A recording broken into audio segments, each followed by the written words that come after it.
وتلك حجتنا آتيناها إبراهيم على قومه نرفع درجات من نشاء إن ربك حكيم عليم ووهبنا له إسحاق ويعقوب كلا هدينا ونوحا هدينا من قبل ومن ذريته داود وسليمان وأيوب ويوسف وموسى وهارون وكذلك نجزي المحسنين وزكريا ويحيى وعيسى وإلياس كل من الصالحين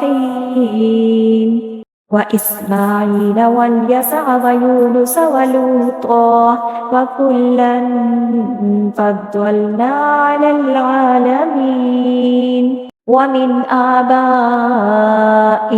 وذرياتهم وإخوانهم واجتبيناهم وهديناهم إلى صراط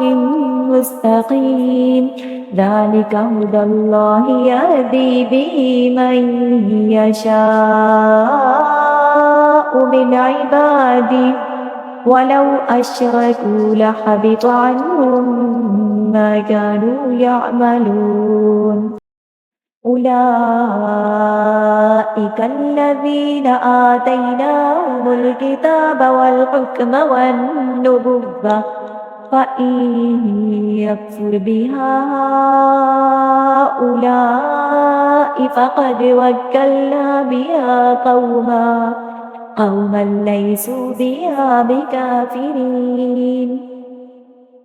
أولئك الذين هدى الله فبهداه مقتدي قل لا أسألكم عليه أجرا إن هو إلا ذكرى للعالمين